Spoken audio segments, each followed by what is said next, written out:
point commun entre Albert Einstein, Socrate, Léon Tolstoï, Voltaire, Confucius, Léonard de Vinci, Marguerite Yourcenar, Thomas Edison, Gandhi et le Dalai Lama?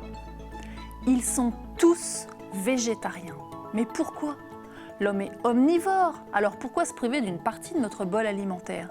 Et d'ailleurs, qu'est-ce que le végétarisme? Pour répondre à nos questions, nous recevons aujourd'hui Nathalie Bréjon, qui est coach en alimentation.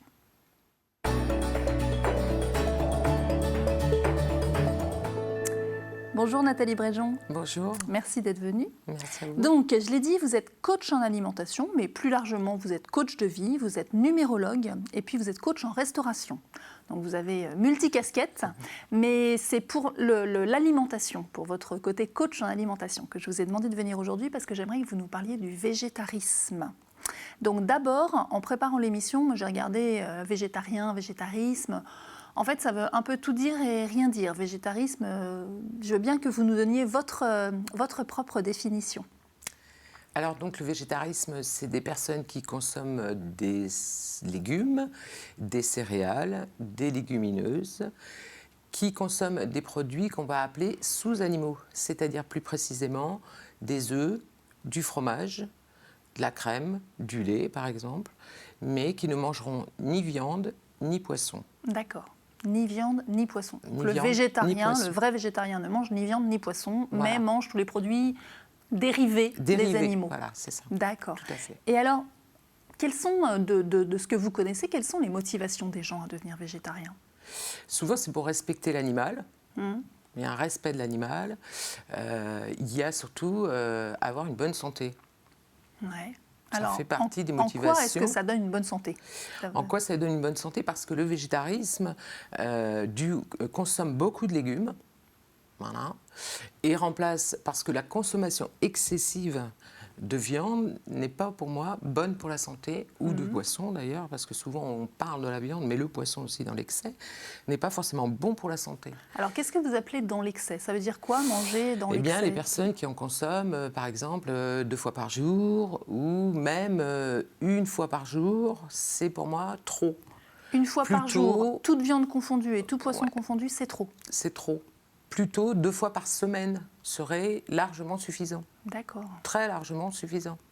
Notre organisme n'a pas besoin d'autant de viande et de poisson dans le corps, enfin autant de protéines de ce fait dans l'organisme. D'accord. Voilà, notre corps, déjà en plus on peut les retrouver, cette protéine dont on parle beaucoup, peut se retrouver dans les végétaux. Oui, alors justement, je vais me faire un peu l'avocat du diable, parce que j'entends déjà les sceptiques qui disent « Ah, bah oui, mais non, non ». Alors, les 3 questions que moi j'entends, parce qu'il se trouve que mon mari est végétarien, donc j'entends un peu ces trucs-là, c'est justement, est-ce qu'on n'a pas des carences quand on est végétarien? Alors, pour ne pas avoir de carences, c'est là où c'est important, par contre, quand on souhaite manger moins de viande, on va dire, et remplacer par donc, ce qu'on va appeler la protéine végétale, il va être très important, effectivement, de respecter un certain nombre de choses qui va être, pour obtenir cette protéine végétale, c'est l'association, merci, des céréales et des légumineuses. Alors, est-ce que juste vous pouvez préciser ce que c'est? Voilà. Les différentes céréales sont quinoa, riz, millet, boulgour. Les principales, le riz, voilà, ça c'est les principales qu'on peut utiliser assez facilement. Riz, millet, boulgour. Voilà, ça c'est les principales, il y en a d'autres. Hein. Et puis les légumineuses sont lentilles, les pois chiches, tous les pois. Voilà, ça c'est les principales qu'on peut utiliser aussi assez facilement. Est-ce que les haricots, les mogettes? La mojette en fait partie, effectivement. Et d'ailleurs, ce qui est intéressant comme exemple concret dans lequel je peux donner, où il y a vraiment de la protéine, en Vendée, on consommait ce qu'on appelait la tartine de mojette. Et ça, c'est pour moi égal, au niveau protéines, égal une côte de bœuf. D'accord. Voilà, pourquoi? C'est-à-dire qu'il y a le même nombre, le même grammage de protéines dans une tartine de mojette que dans une côte de bœuf. Enfin, voilà. À proportion égale. Voilà. Pourquoi? Parce que dans la tartine, il y a donc le blé, qui est la céréale, et le fait de mettre la mojette dessus, qui est donc cette légumineuse, fait que les deux alliés, au niveau protéines, d'accord, ont une équivalence à effectivement une morceau de viande. Et c'est pour ça qu'autrefois, d'ailleurs, on consommait. Et dans toutes les régions, il y a comme ça des plats qu'on utilisait, qu'on consommait, qui avaient cette équivalence. D'accord. Mais par contre, c'est important de mettre les deux ensemble parce que l'organisme a besoin de 7 acides aminés qu'on retrouve en alliant les deux. D'accord. Et ça, c'est important.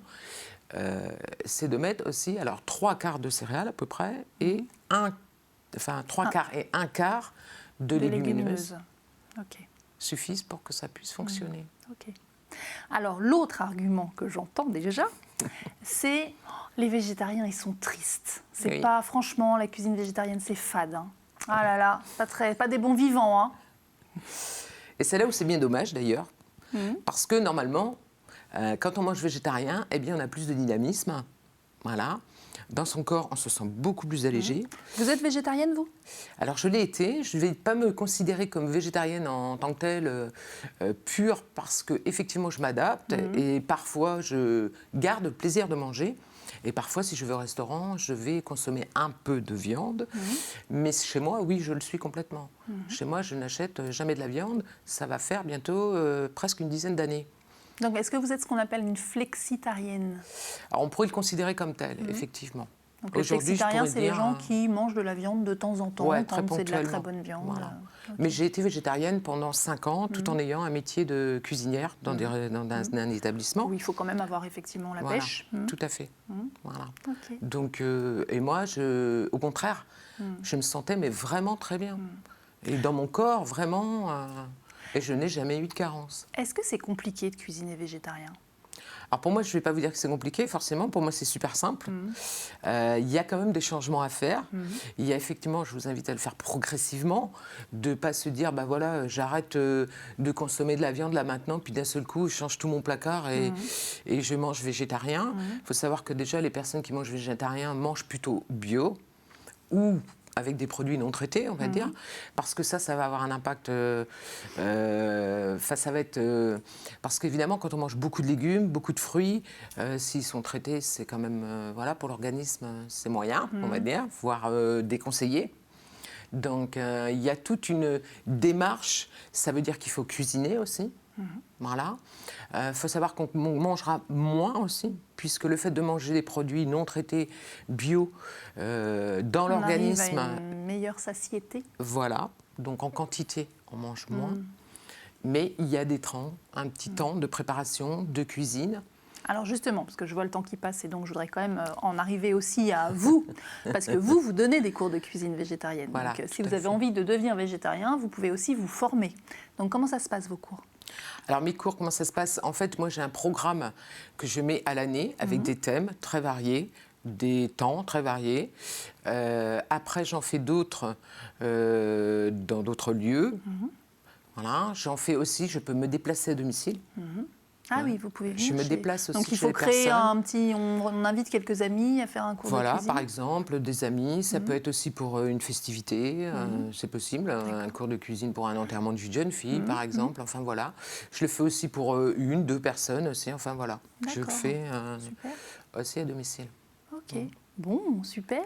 Merci beaucoup. Merci. Est-ce qu'il vous arrive de faire de la sophrologie ? Oui, ça m'arrive. Ouais. Régulièrement d'ailleurs. C'est vrai ? Super. Oui. Bah, nous aussi. Super. Régulièrement tous les lundis. Donc c'est notre séance de sophrologie qui va débuter avec Caroline Galix. À tout de suite.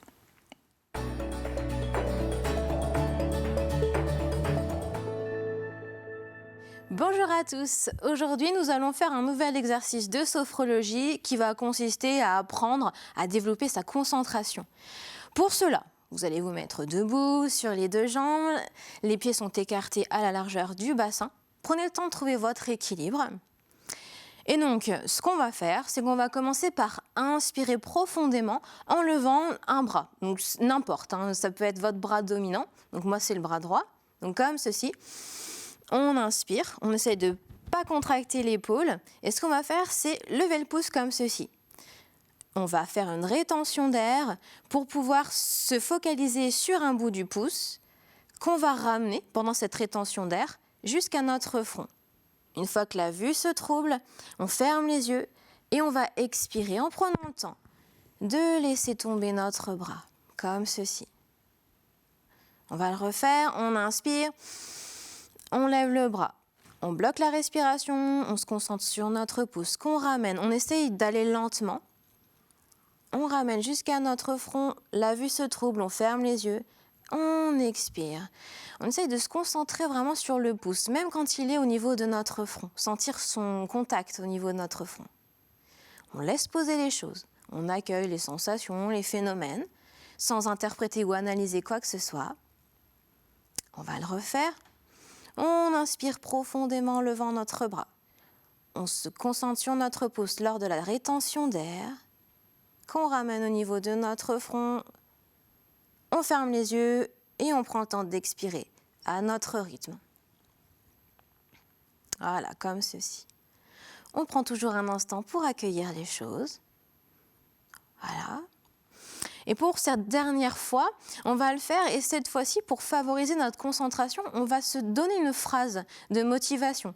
Moi, j'ai choisi « je suis concentré ». Et lors de l'expiration, on se répétera, soit intérieurement, soit de vive voix, cette phrase « je suis concentré ». Donc ça donne ceci. On inspire, on bloque l'air, on se focalise sur le pouce, qu'on ramène vers soi. On ferme les yeux et là on se répète. Je suis concentré, je suis concentré, je suis concentré, je suis concentré, je suis concentré. On accueille ce qui se passe en nous en cet instant. Voilà. Et donc cet exercice, vous pouvez le faire avant quelque chose d'important, peut-être avant de reprendre le travail, pour pouvoir être vraiment concentré dans des conditions optimales. Et cette phrase peut vous aider encore plus à favoriser votre concentration, voire même votre confiance en soi. On peut mettre n'importe quelle autre phrase. En tout cas, c'est un très bon exercice pour pouvoir se recentrer sur soi. Je vous remercie pour votre attention et je vous dis à bientôt.